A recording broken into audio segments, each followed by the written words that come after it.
All right, everyone. Sorry.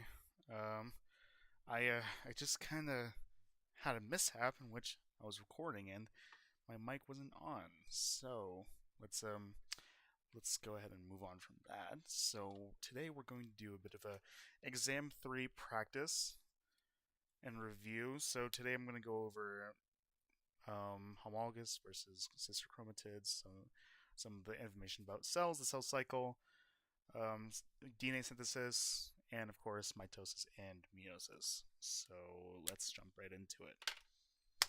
So depicted here before you is a karyotype.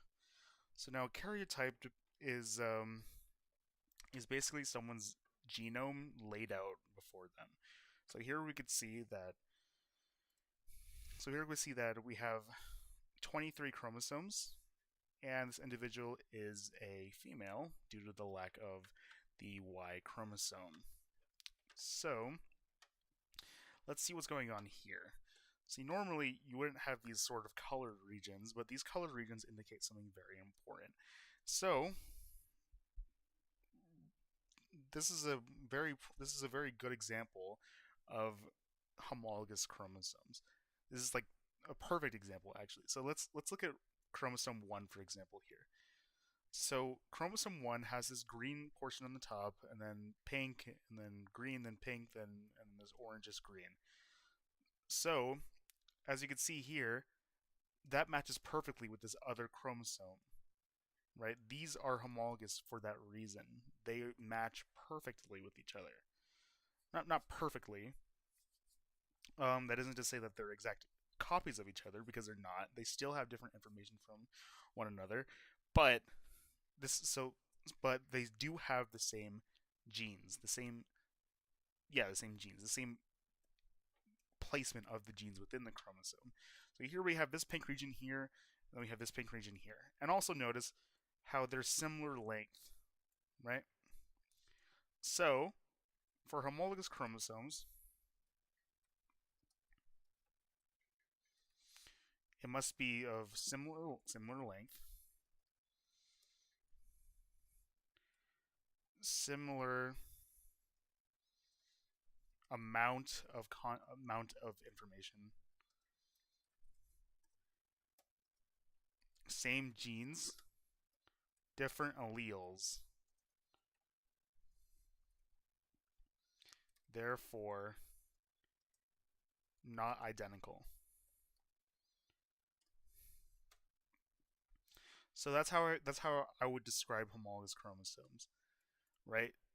Similar length, similar amount of information, same genes, different alleles, therefore they are not identical. So that's a good way to remember homologous chromosomes. So look at this homologous pair here. That's another thing. Homologous chromosomes exist with context. So if we blurred out this homologous if we blurred out this chromosome, then they would no longer be homologous because there's only one chromosome. They have to exist in pairs, right? So that's what we mean when we say homologous, right? They have to exist in pairs. They exist one by one. Or yeah, yeah anyway. So moving on from that, if you see here in chromosome 1, there's nothing else quite like it. There's nothing similar in length. There's nothing similar in information. And next to it has the same genes, but of course those genes contain different alleles. So and then same thing for chromosome 18. Like look at the length, look at the color. 16, look at the length, look at the color. They're all different. Like every pair is different, but the homologous chromosomes are like really similar. So this is what we mean when we say you get one set of chromosomes from your dad and then one from your mom. So let's say each one of these chromosomes on the right come from mom, each one on the left come from dad. So dad has black hair, mom has blonde hair. So here on this chromosome we have a gene that codes for blonde hair, and then here on this chromosome we have a gene that codes for black hair. So altogether, you have the offspring. This female human. You have the offspring that has black hair because of dominance and recessiveness. You don't need to know that for now. It's just one example. So yeah, if you can see here, right? You we have 23 pairs of 2, right? So therefore, we could say that 2n equals 46. So whenever we see this 2n, that means that something is diploid, right? So that's what 2n means.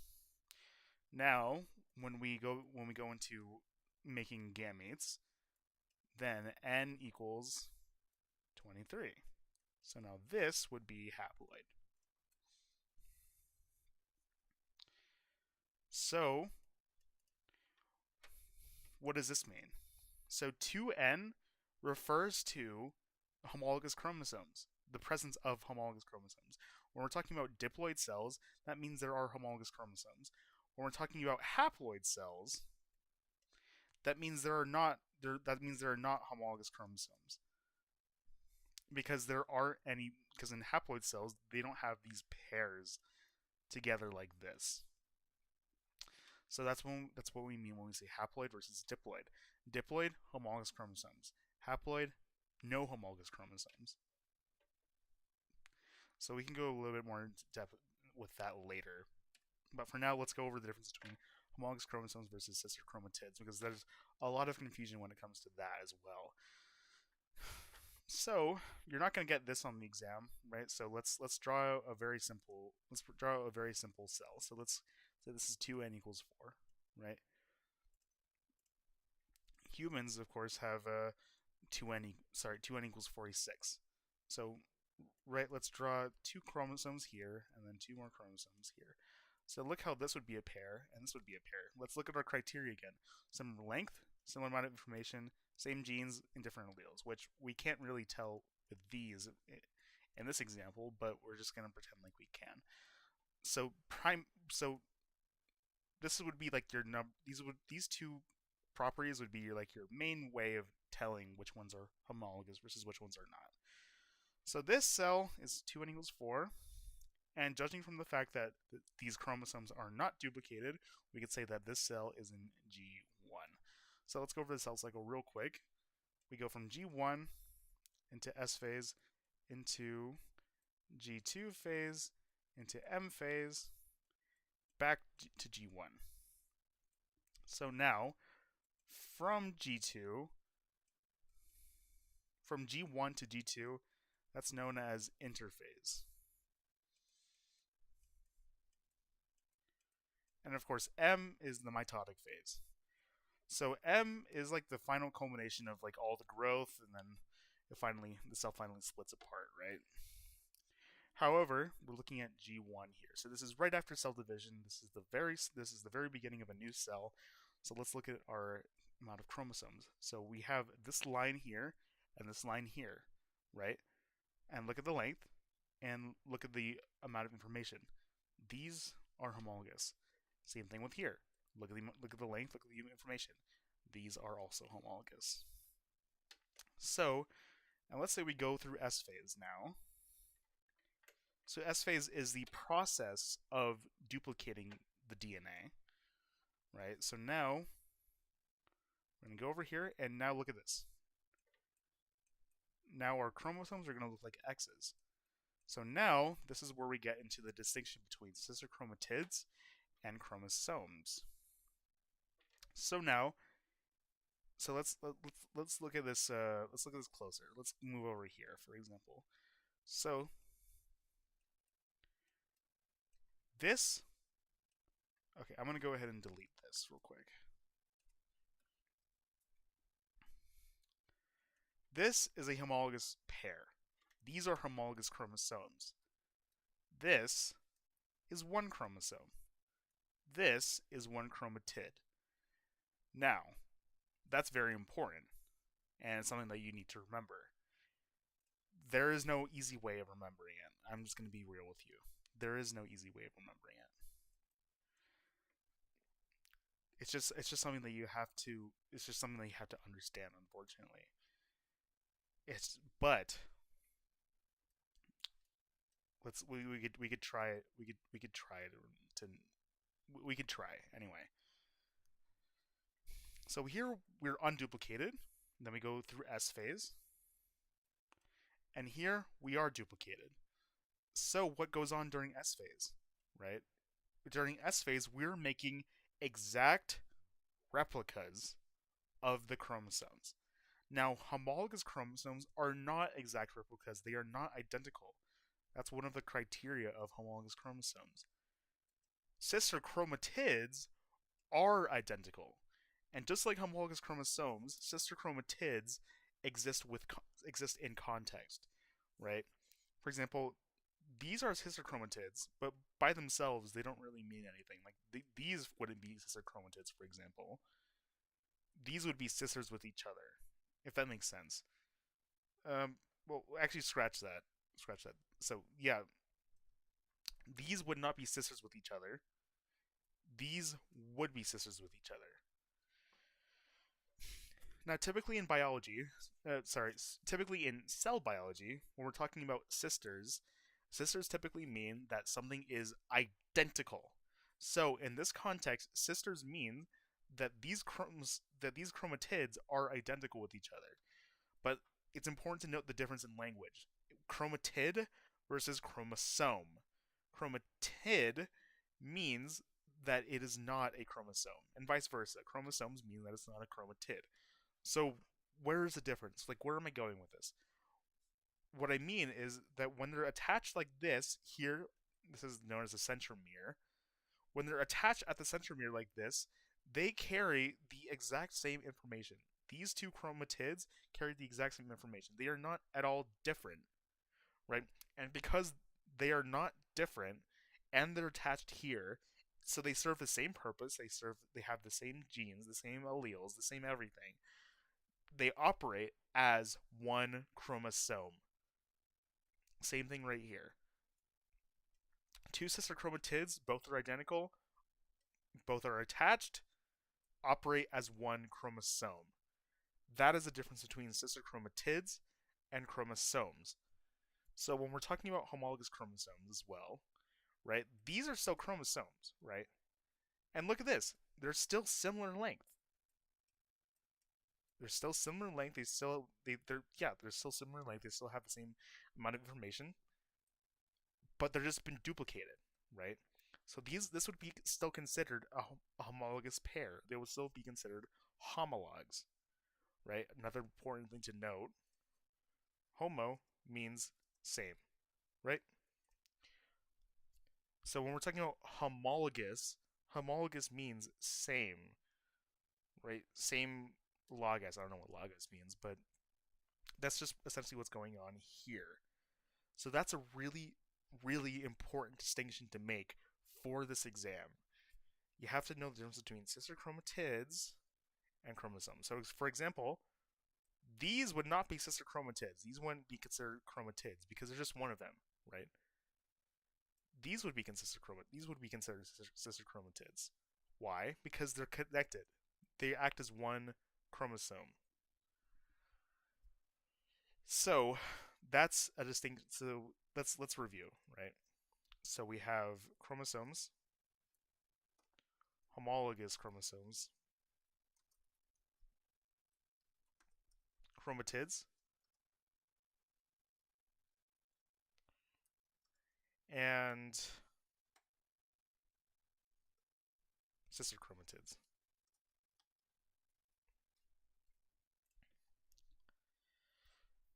So it's important to know the difference between these terms. It's important to note these vocab words. So chromosome, this would be a chromosome. This would be a chromosome. Homologous chromosomes, like I said, exist in context. This would be a homologous pair. These would be homologous pairs. Oh, sorry, this would be a homologous pair. Chromatids, this is a chromatid. Sister chromatids, again, exist in context, so these would be sisters because they're identical, right? So, moving on from that, let's go back to our cells over here. So now that we've gone through S phase,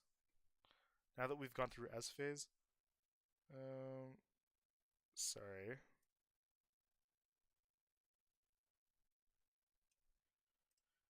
Now that we've gone through S phase, we're now in G2. So now in G2, now we have sister chromatids, right? But they're still homologous. And then during S phase, we're going back to this depiction of the chromosomes. Did I say S phase? I meant M phase, if I didn't say that. So let's quickly go over some mitosis. So, oh, actually, let's do this.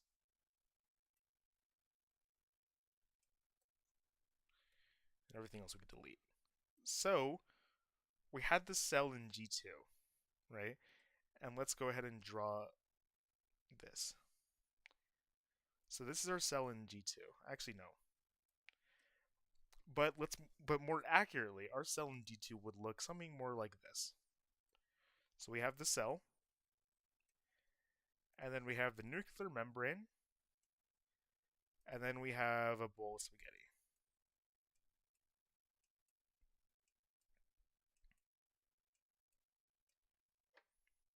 This is what it looks like. So during G2, these chromosomes would be decondensed, right? That's what that means. These chromosomes are going to be decondensed. So, sorry, just one moment.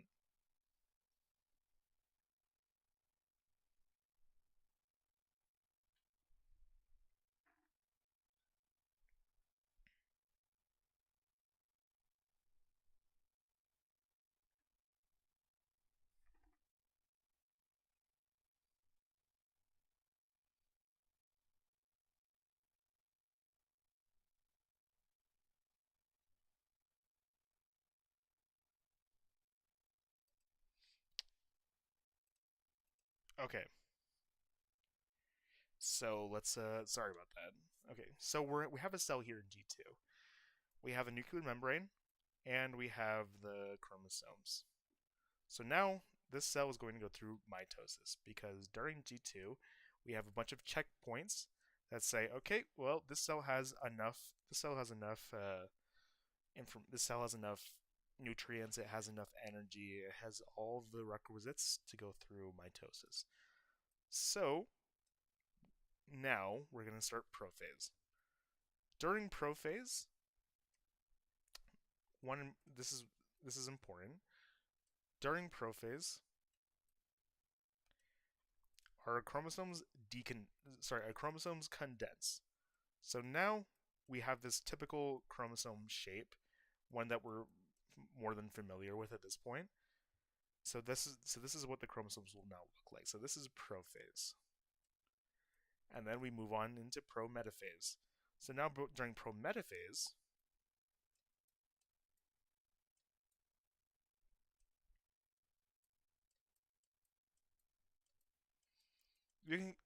most likely you didn't learn about prometaphase in your high school biology class because it's the one that everyone tends to forget about. Sometimes we just lump in prophase with prometaphase, and then metaphase is its own thing. However, you can consider prometaphase to be a sort of intermediate, a sort of like stepping stone from prophase into metaphase, right? Because there's a lot that happens during prometaphase that we need to take note of. So we have our chromosomes. Our chromosomes have still been condensed, right? And then look at what's happening. Our nuclear envelope is dissolving. So what is the purpose of nuclear envelope? Well, with the nuclear envelope present, let's say we had our centrosomes here, our centrosomes could not go through, right? But now that because the nuclear envelope is the membrane surrounding the DNA, right? It's the nucleus. So without that present, then our centrosomes can then come in and start attaching the spindles on the chromosomes because they are free to do so. So during prophase, let's take a note. So during prophase, chromosomes. Oops, sorry.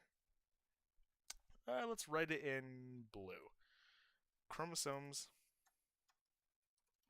condense. And then during prometaphase, nuclear envelope disintegrates.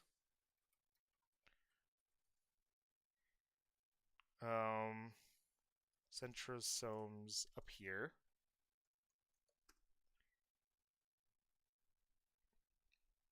And spindles attach.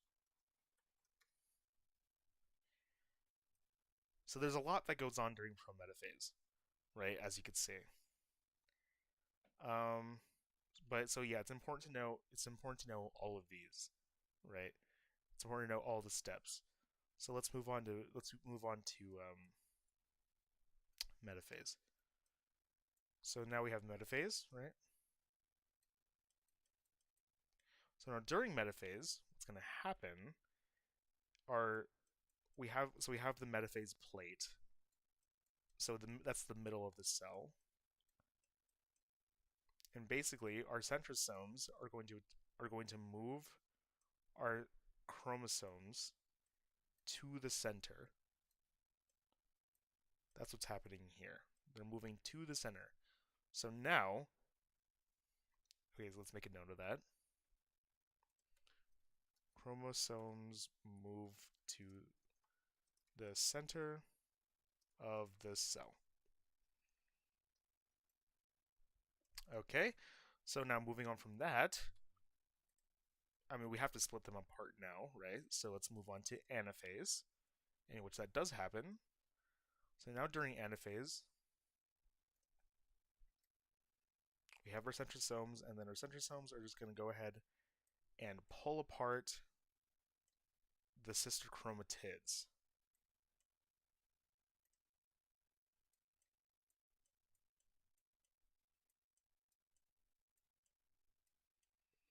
So that's what's happening. So this is very important to note.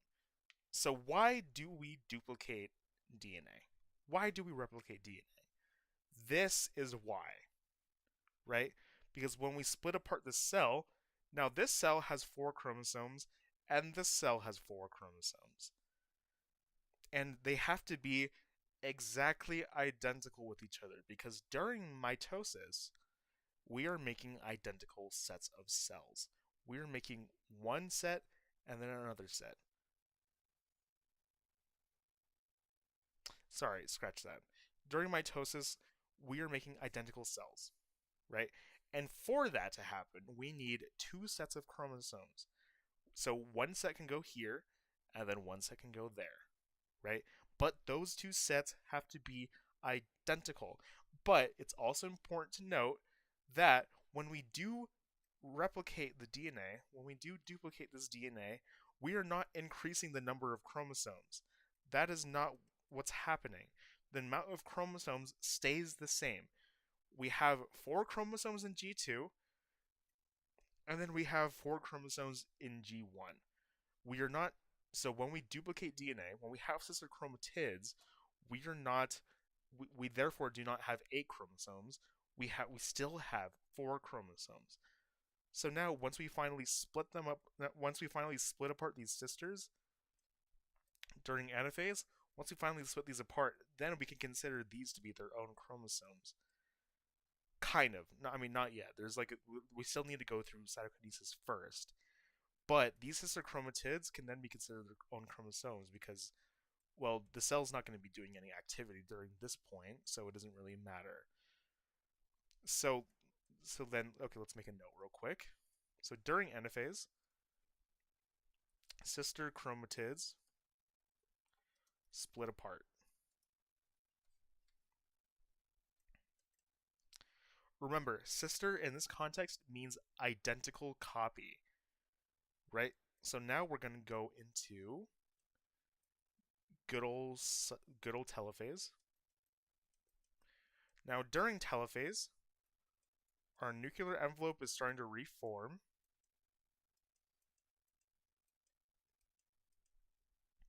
And our sister chromatids start to go back to looking like spaghetti. So then, during cytokinesis,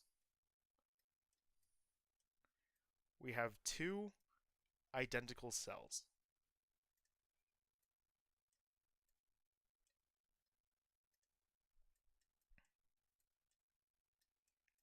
Two identical cells. So let's make a quick note for telophase as well. All right, so for telophase, it's more important to note cleavage furrow.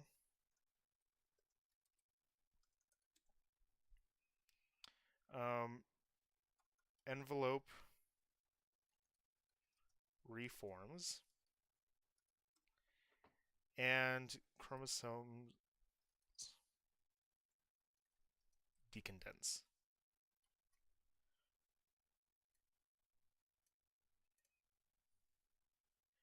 So envelope reforms, the chromosomes decondense, and we have this formation of the cleavage furrow.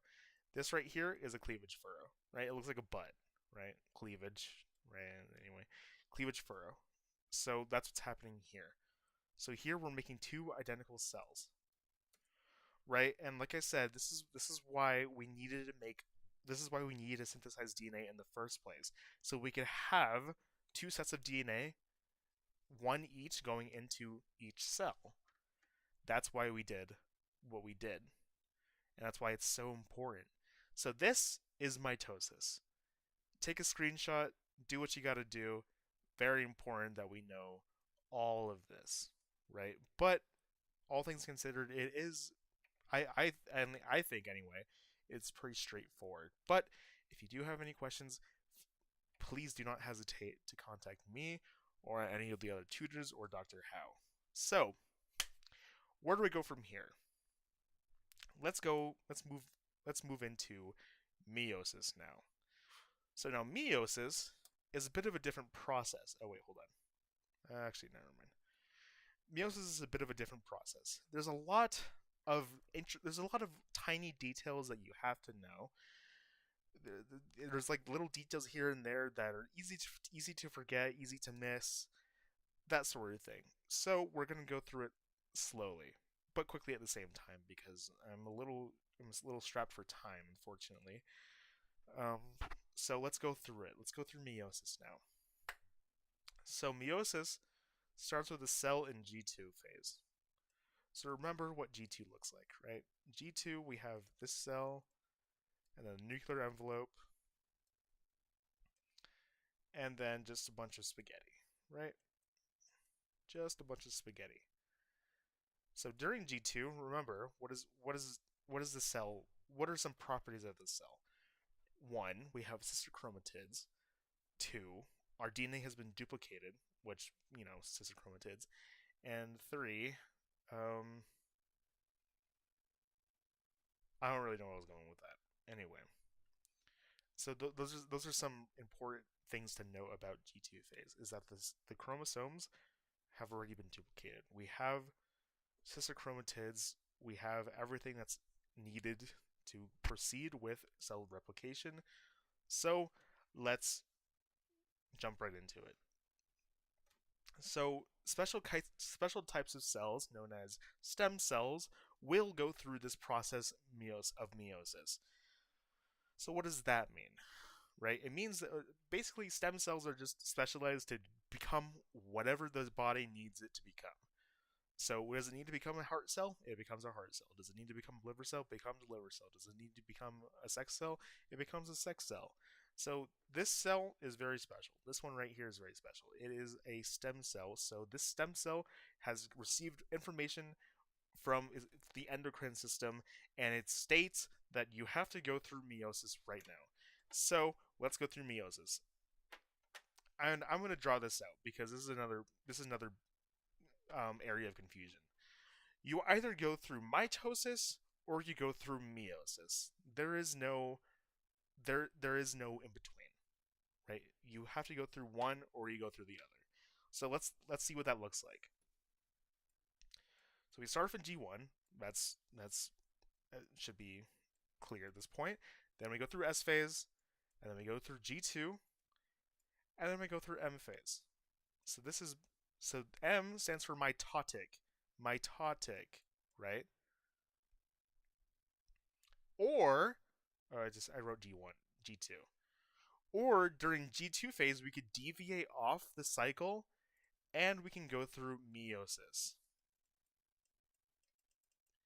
So it's one or the other. Either you go through mitosis and you complete the cycle and you go through the cycle again, or you deviate off into meiosis. And then sex cells do not replicate. It's impossible for sex cells to replicate in humans anyway. So we have to go through we have to have a cell that starts in G2 that then goes into meiosis. Right? So what does this also mean? Is that we have to have a cell that's 2n equals whatever, right?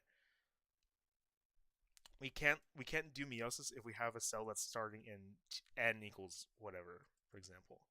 We have to start in a diploid cell for human. Once again, for humans anyway. It's a little bit different for fungi and for some plants. So this is the case for humans. We have to go through meiosis, and meiosis is the production of sex cells. That's terrible. Sorry. So that's one. That's the big distinction between meiosis versus mitosis. So, real quick, let's discuss more differences between meiosis and mitosis. Mitosis, right? So let's say we have two sex cells. These come together to make one big cell, right? And this cell is fertilized. It's a fertilized egg. It's 2n equals whatever. It's fertilized. I already said that. And now this cell is going to duplicate, which is going to duplicate, which is going to duplicate, etc. Right? What I'm trying to get at is that this cell will grow and divide, grow and divide, grow and divide until you have an entire organism. Your body is made out of billions of cells. Billions. But it all started from just one. And that's why mitosis is so important. It's for an organism to grow. However, meiosis, so let's look at these cells, right? Meiosis is important, right? I mean, you look at bacteria, right? Bacteria duplicate very, very rapidly. But we humans reproduce it takes 9 months for a baby to, become a baby. And then it takes 18 years or 25 years even for that baby to become fully grown, right? I mean, it's a very, very long process. So wouldn't it just be easier if we were all just prokaryotes that produce asexually? No, because of this, and we're going to go over variation in the cells as well during meiosis. It's because of this. So when we have sex cells, when we have sex cell fertilization, the genetic variation is absolutely completely and utterly important when it comes to the survival of a species, and that's why sexual reproduction is very much so favored over asexual reproduction. It's this because this cell, this sex cell, and then this sex cell, they come from different places. They come from different organisms that have different cells that have different traits that are optimal for survival, right? That's why it's so important for sexual reproduction to exist. It's because if let's say this cell has a gene that protects against deadly virus and this one doesn't, this one's dead. This one lives. So then this one lives because it's passed down, right? But if this one just like, you know, reproduced and then made entire generations, this entire generation would be wiped out because it produced asexually, right? So sexual reproduction is absolutely is sexual reproduction is really important for cells for a species survival. Sorry. Anyway, that was a bit of a tangent. You don't really need to know any of that. I just wanted to say that. Anyway, so let's move on to meiosis. So, no more rambling. Once again, sorry about that. So, let's see meiosis. So, cell in G2 and then we go into meiosis 1.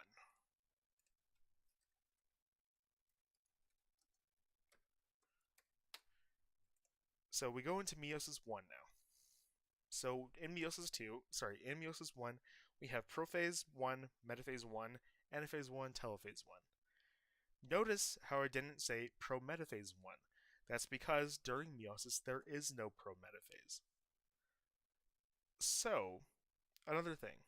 Oh, well, actually, let's move on here. So now we're gonna jump into prophase 1. So now prophase 1 is the most complicated of the steps because there's a lot of there's let's do this actually. Oh, I should have done this earlier.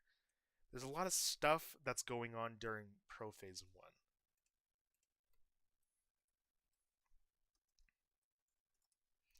There's a lot of stuff. So what's going on here? Well, for one, so let's say this once again, let's use the example of 2n equals 4, right?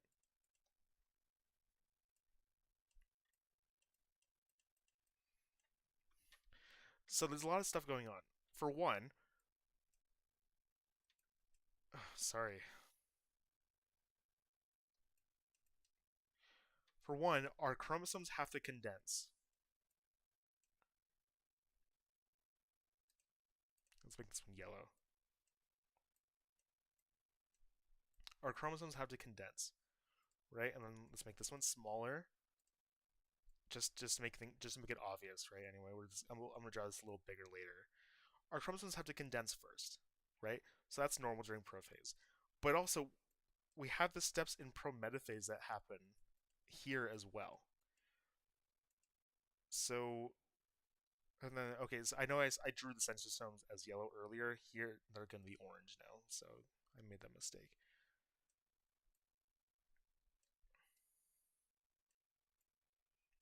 So we have a lot going on during prophase 1. So we have, and I'm gonna write notes for this one because I think it's important. So chromosomes condense, mitotic spindles form,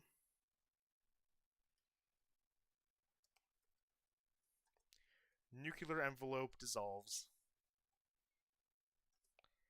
and crossing over occurs. So now this one is really important, right? Crossing over is one of the two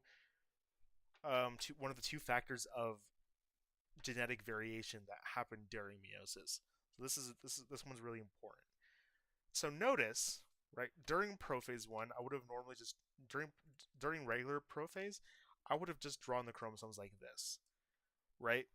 But here during prophase 1, I made the distinction of actually having these chromosomes intersect, and I've also made the distinction of having one yellow and then one in white, right? So let's say the white one is from dad and the yellow one is from mom, right? So this is where this is where that distinction really comes into play, right? Because we have what's known as crossing over, right? Crossing over is when, sorry, I have to phrase this correctly. Crossing over is when two chromosomes that are homologous come together and trade genetic information, right?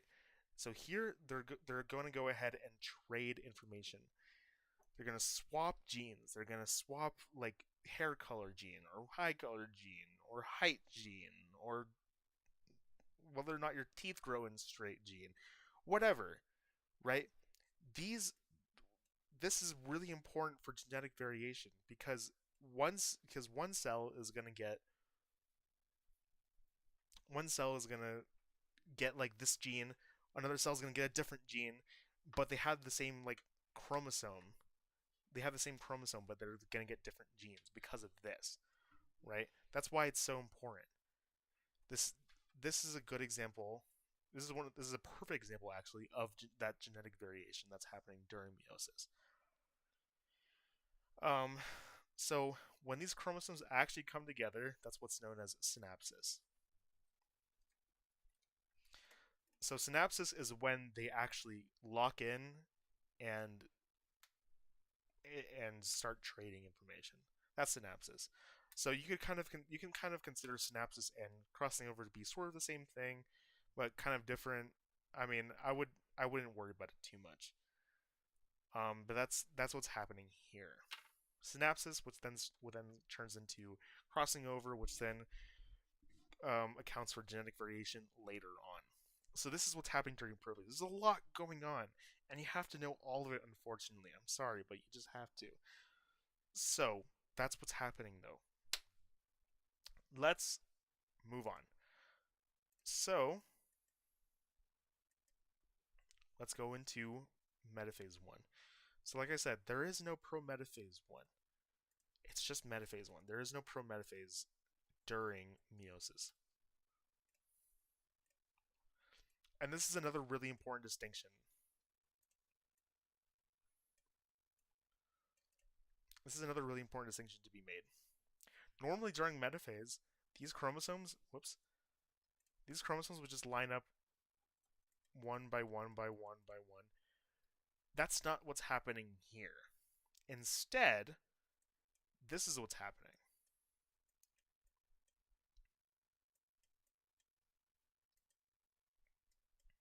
Actually, better I draw the spindles first.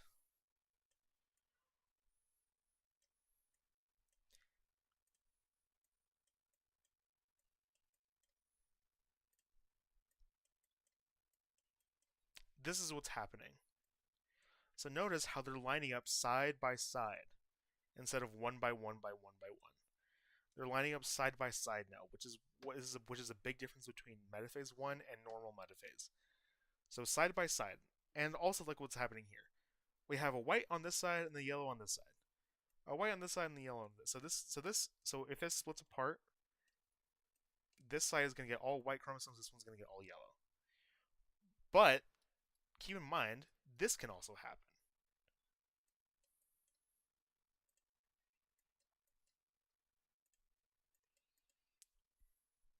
Bam. Now this one gets white and yellow, this one gets white and yellow. So now this is another variation of this is another instance of genetic variation known as independent assortment.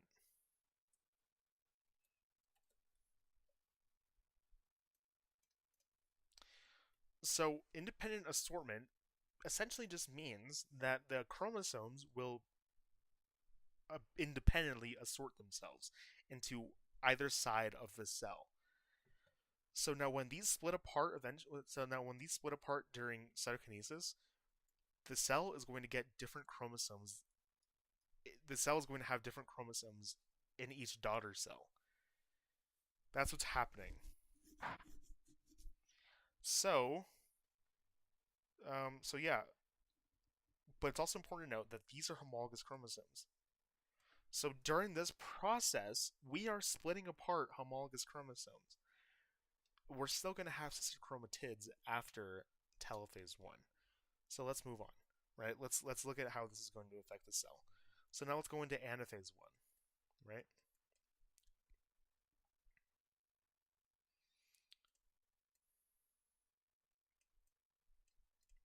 So now during anaphase 1, the homologous chromosomes are being separated.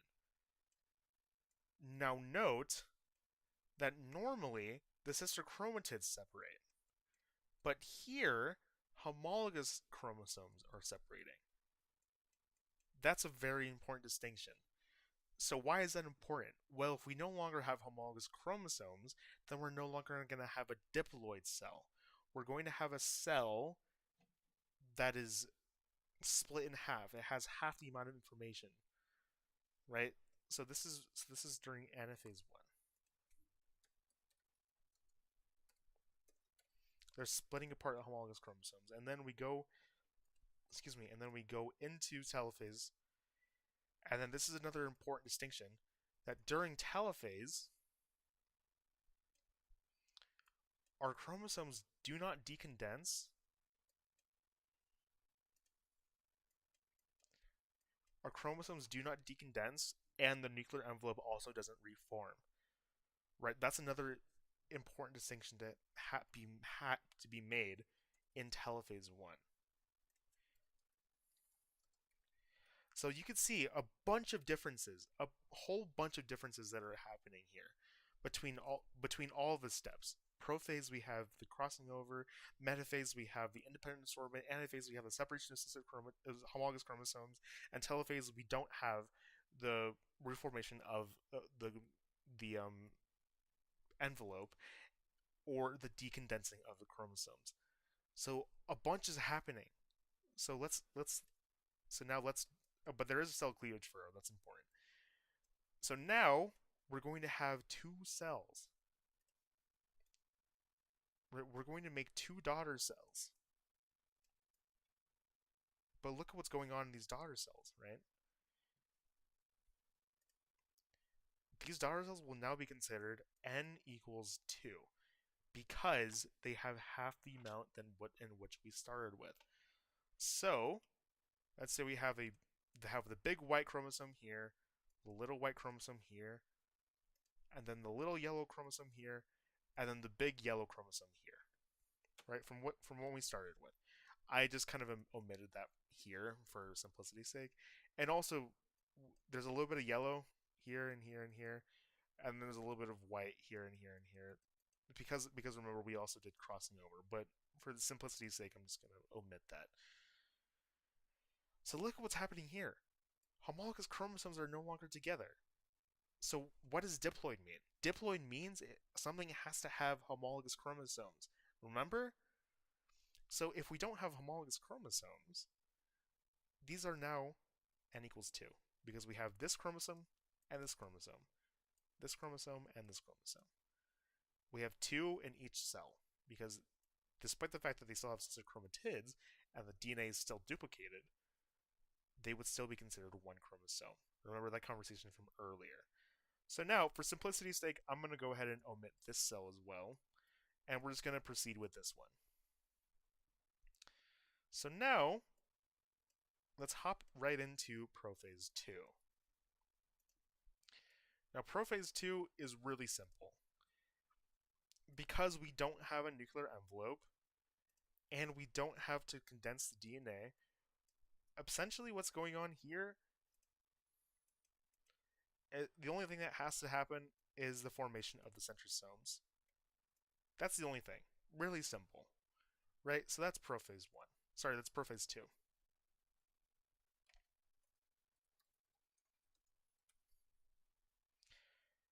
I mean, yeah, consider everything that happened in prophase 1. A lot happened in prophase 1. Basically, nothing's happening in prophase 2. So now let's move on to metaphase 2. And from here, meiosis proceeds almost exactly like mitosis. Almost exactly. So now, during metaphase 2,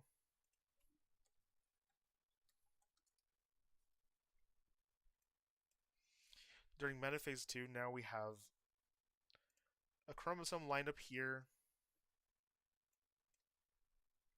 and then another one here. And these were together like that, right? And now during anaphase 2,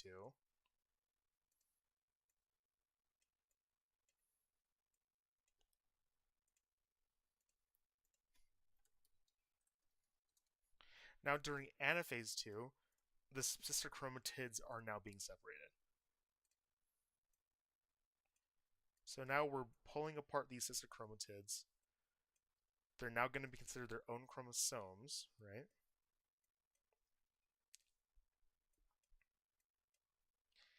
And then we're going to go into telophase 2.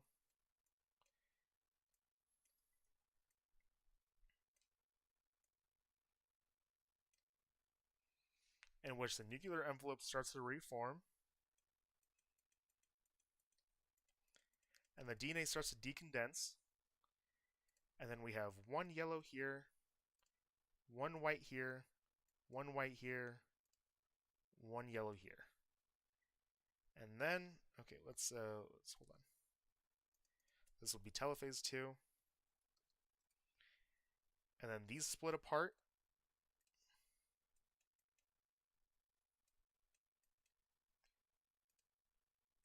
to make two daughter cells.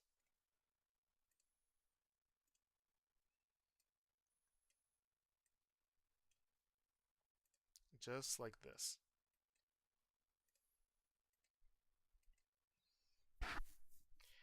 And keep in mind, this exact same process, the exact same process is happening for this other cell over here. We just, for simplicity's sake, we didn't write it down. So, over here, we have two more cells.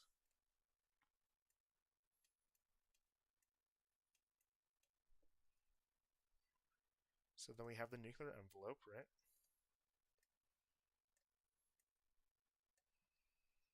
And then we have a big yellow,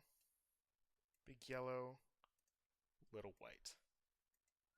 So now, look at this. We have 4 different cells. That's what we made with the entire process of meiosis in mind. We have 4 daughter cells, all of which are different. And we made, not only did we make 4 daughter cells, from one diploid cell, we made 4 haploid cells. That's something that's really important. From one diploid cell, we made 4 haploid cells. So from the start, compared from what we started with, we have half the amount of information in the cell. So that was the process of meiosis 1 and meiosis 2. Meiosis 2 is a lot more simple than you may think. Meiosis 1 is where you have to put all of your effort in. It's because meiosis 1 is there's a lot of little details that trip people up. So please, I implore you to just study up meiosis 1 at the very least. Meiosis 2, as if you know mitosis, then you know meiosis 2, because meiosis 2 is nearly the same process. Is that clear?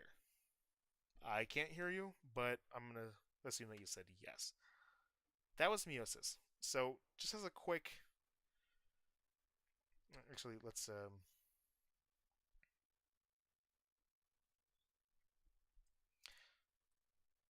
So, just like as a quick note, right? Right here we have the sperm, and over here we have an egg. Right? I'm sure we all took health class in high school or middle school, but this is what's happening, right? So let's go back to the example of 2n equals 4 and n equals 2. So our sperm is going to have this big yellow chromosome and this little white chromosome.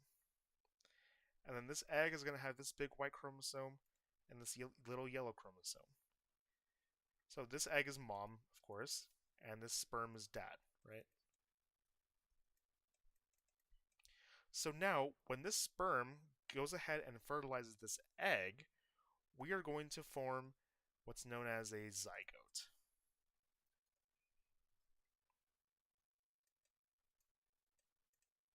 So now this zygote is going to be 2n. So keep in mind, this is n equals 2. So is this. And now we're going to make a zygote of 2n equals 4, right? So we're going to have the nuclear envelope, right? And then we have a big yellow and a big white. And then a little white and a little yellow. So when we combine our sperm and our eggs, when we combine our eggs and our sperm, we get a fertilized egg. We get a zygote. And in this process, we are completing the homologous pairs again. So now when we say we get one from dad, so here's the chromosome for dad, and then we get one from mom. Here's the chromosome for mom. That's what we mean when we say that. So now we have homologous chromosomes, and this is now diploid, because diploid means that we have homologous chromosomes. So that was just a quick note. Um, Another quick note is that during okay, I'm gonna look it up real quick because I could there's okay.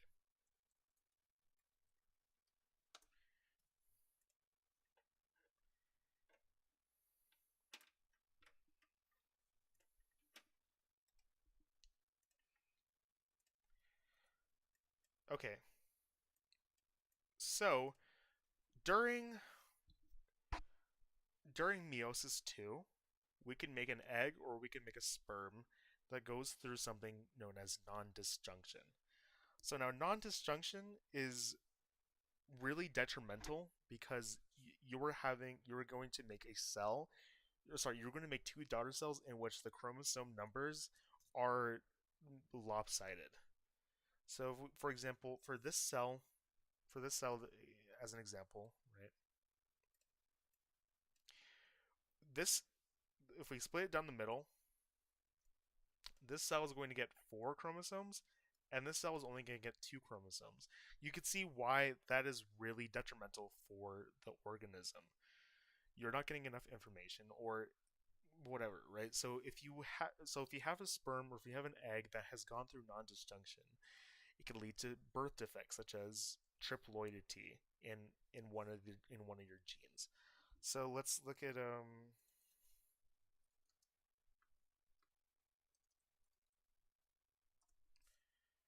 give me 1 second.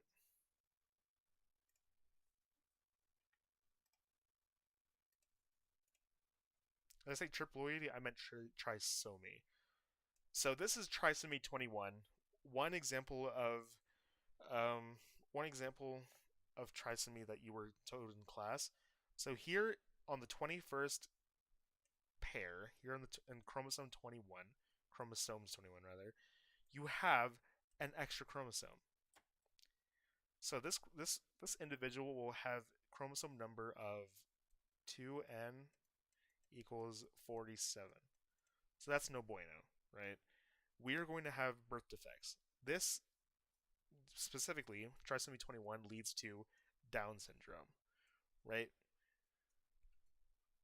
So that's what's going on here. That's the result of non-disjunction as well. So let me see if there's anything else that I need to make note of.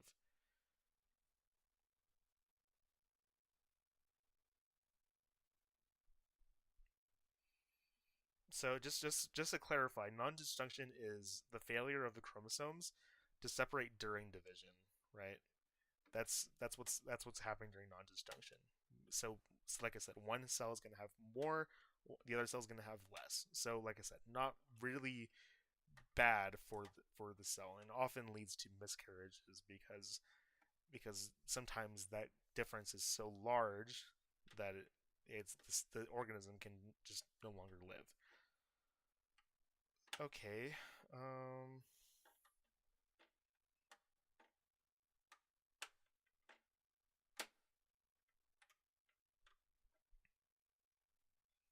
okay, one more thing that I want to go over, or before we go over DNA replication, and then you guys are free to go.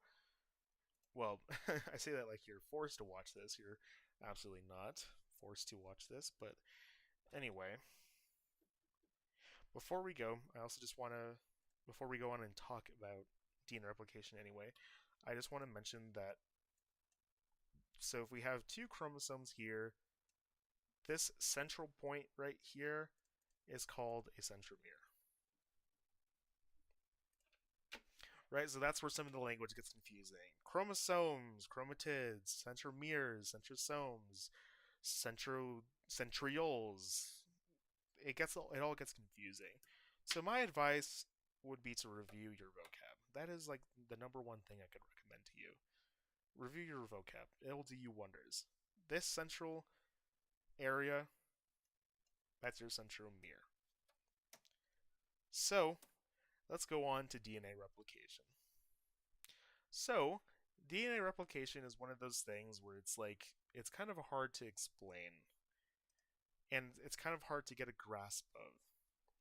So, we are going to we're going to do our best is what I'm trying to say. So let's look up a quick DNA nucleotide. So when we say something is 5 prime to 3 prime, which is very important, right? Here's what we're referring to. For your sake and my sake, right? So when we're talking about sugars, we have the nitrogenous, sorry, when we're talking about a nucleotide, we have a nitrogenous base here, and then a pentose sugar, and then the phosphate. This should be a review, right? Nitrogenous base, we don't really care about those. Well, we do, but what we're, but okay, scratch that. We do care about the nitrogenous base. This one just so happens to be adenine. Adenine has carbons in it, so this would be carbon 1, and this would be carbon 2, or this would be carbon 2, this would be carbon 3. So we move that way, right? Or even then, I don't even know, because when we're talking about numbering the carbons, we don't really care about the nitrogenous base. That's what I meant. We don't care about the nitrogenous base when we're talking about numbering carbons. So we start here on the sugar. The sugar has 5 carbons. Pent means 5, like a pentagon, for example. So pentose sugar, 5 carbons. So we have the 1' carbon here, the 2' carbon here, the 3' carbon here, the 4' carbon here, and then the 5' carbon here. So, if you recall, DNA is anti-parallel.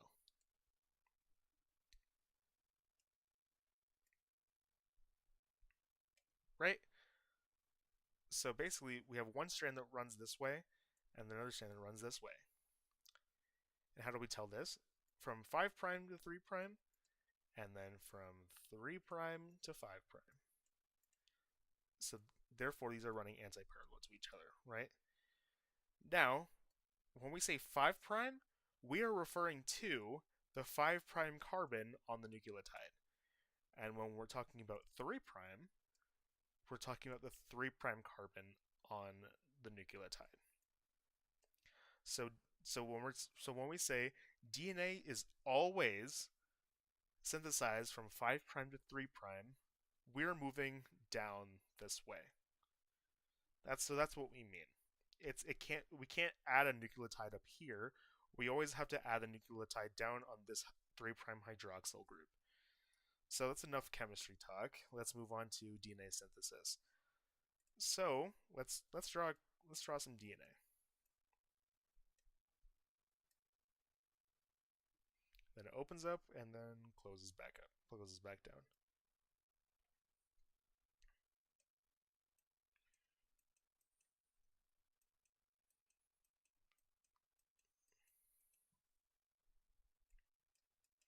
So I'm gonna try and explain this to the best of my ability. So we have a bunch of exposed nucleotides now. So here we've gone ahead and opened up the DNA. So now the DNA can go ahead and proceed with replication.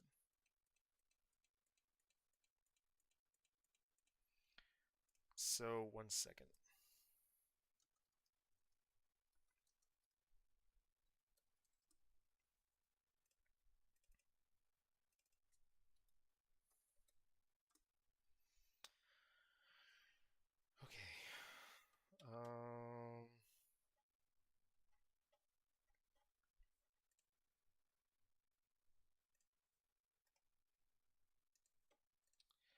So I'm gonna go ahead and delete this for a second. This is what DNA synthesis looks like. This is a quick cartoon. This is a quick Google search. But that doesn't help you. So let's go back to what we were doing. And okay, there we go. So we have a few proteins that we have to know. We have DNA polymerase. We have ligase. We have primase. We have helicase. And we have exonuclease. I think I spelled that wrong. Anyway, so these all serve different purposes. DNA polymerase is actually what adds the DNA. It's actually what adds the DNA nucleotides. Ligase is so actually I'll go in order. How about this? Helicase is what opens up the DNA, right? So let's draw that out. Let's draw out a helicase. Let's draw that out in red. Helicase basically moves this way, splits apart the hydrogen bonds, opening up the DNA. And we have another one on this side too, right? That's a helicase. Helicase unzips the DNA. And then we have a primase. So what a primase does is the primase will, let's draw that in blue. A primase will go ahead and add an RNA primer. So let's say this is an RNA primer. It'll add this.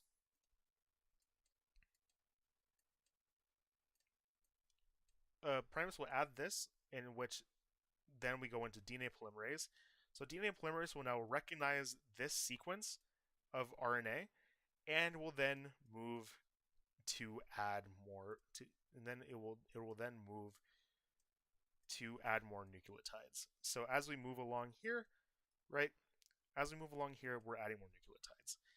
And then exonuclease, what that does is essentially just remove. So once this is done, exonuclease will go ahead and remove these primers, these RNA primers, and make DNA. But there's still a gap. There's still a gap between this RNA and this. Sorry, there's still a gap between this DNA and this DNA. So what do we need? We need a ligase that comes in and fixes it up, so we have a clean strand of DNA. That's basically what's happening. You don't need to know the finer details of this. What you do need to know is that in this case, ligase is what's acting last. What's synthesizing new DNA is polymerase. Right? You just have to know, it's really important that you know the purpose of these enzymes. More specifically, it's really important that you know helicase, primase, and polymerase. Exonuclease, you don't really need to know. Ligase. Did I say primase? You don't need to know primase. You really need to know. You need to know polymerase, ligase, and helicase. Those are the three enzymes that you really need to know. So helicase unwinds and unzips the DNA, right? DNA polymerase synthesizes new DNA, makes new nucleotides, and then ligase will glue together the DNA, acting last in the DNA synthesis. So that's something I really want to emphasize. So there's not a whole lot of DNA replication on your exam. But there are some things that you do really need to know, right? And which I already said that, right? You need to know your enzymes, right? And you also need to know the difference between the leading strand and the lagging strand, in which we will go over that as well. So what else do we also need to know? We also have to know like base pair rules. That's also really important. And we have to know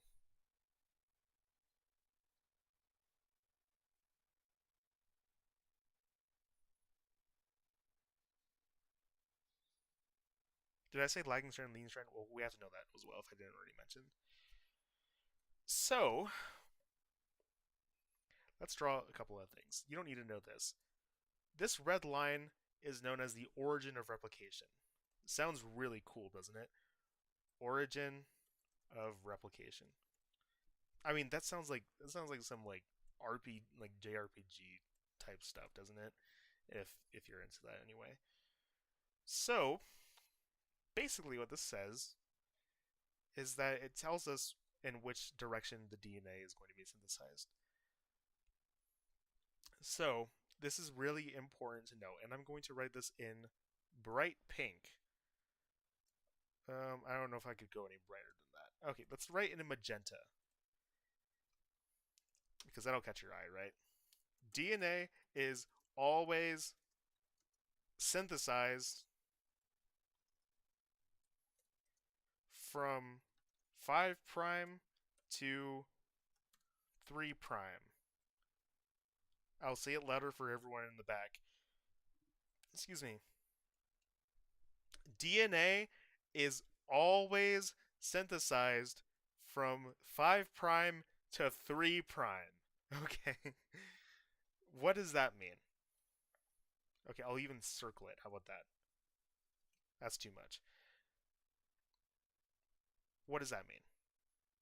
What it means is that when we're replicating DNA, when we are synthesizing DNA, DNA polymerase is going to move from 5 prime to 3 prime. So, how do you know which direction you're synthesizing DNA? Well, if your polymerase is moving with the helicase, then that is the leading strand. So if this polymerase is going this way and is going into the replication fork, which I'll also write that down, this is what's known as a replication fork. Whoops, sorry.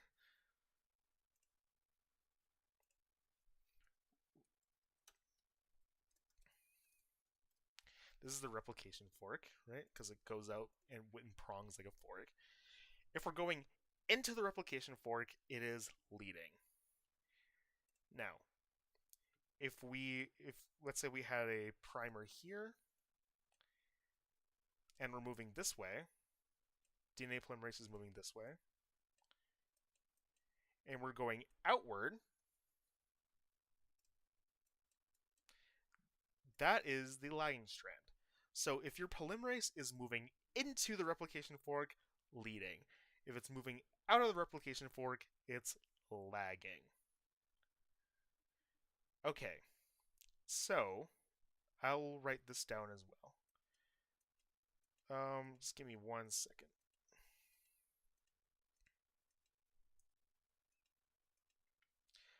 So we're running at about, I don't know, an hour and 12 minutes. That's pretty good in terms of what we've gone over, I think. Pretty much everything I've covered in this video you have to know. I'm just going to say that outright. You have to know everything that we've covered in this video. So please, I hope you've made it this far. And if you have, I commend you. So, let's move on. There's... okay, I'll write down this note. This note is important. If DNA polymerase is moving towards the fork, the strand is leading.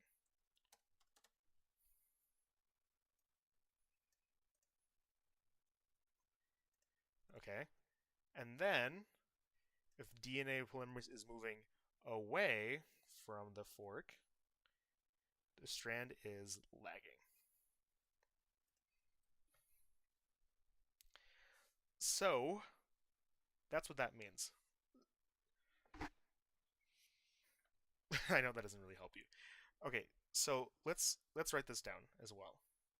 Let's use this shade of yellow, and it's kind of an ugly shade of yellow, but so this side is 5. So we're synthesizing from 5 prime to 3 prime, right? Always. So we have the 5 prime on this side, and we're going into the 3 prime, right? So that's no worries. We could replicate DNA willy-nilly. It's no problem.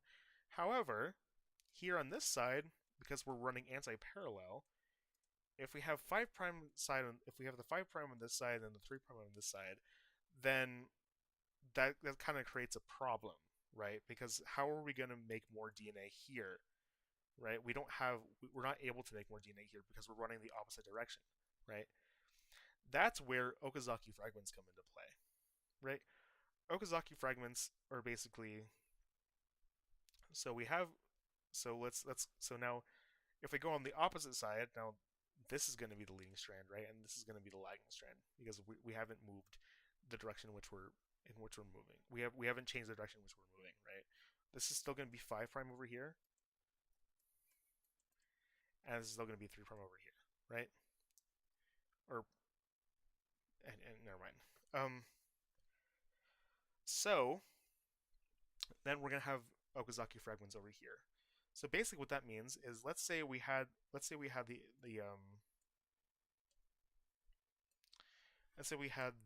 Hell case over here, right? So then we have a primer here, and then this primer makes DNA this way, right? So that's no problem. But then as we move along this way,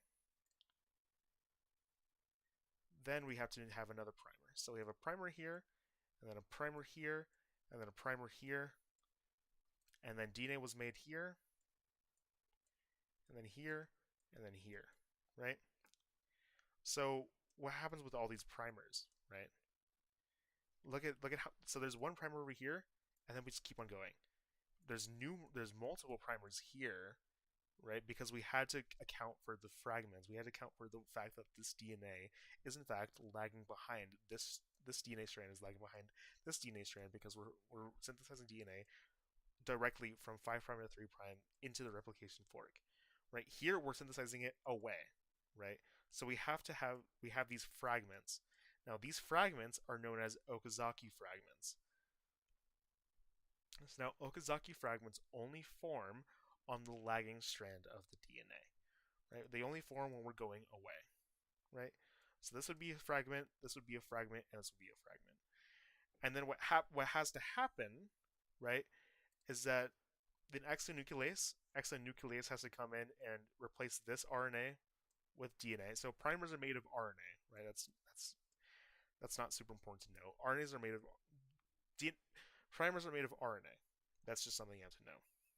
Not really. That's just something you should take note of, but it's not super important. So when we take this into account, right, then we have to have, so if we have these breaks, we still have these breaks in the DNA, right? So when we fix these breaks, that's when the ligase comes into play, and it fixes those breaks. So then we have a continuous strand of DNA that's being made. So that was DNA replication. So we went over a few different topics: meiosis and mitosis, DNA replication, and the cell cycle. I'm pretty sure that's just about everything that you have to know. One more thing. So I'm gonna write down a quick nucleotide sequence: 5', and then A T T G G C T T A T G, and then 3'. Right. So what's gonna happen?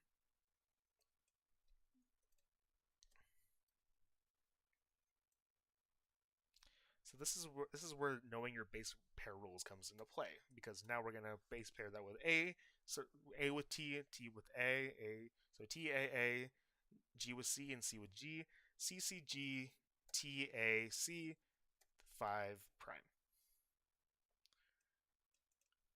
So this shows that we're moving anti-parallel, right? We have one going this way, the other one going this way. So this would show anti-parallel. And it'll also show your base pair rules. So always remember that A pairs with T and that C pairs with G. Anyway, other than that,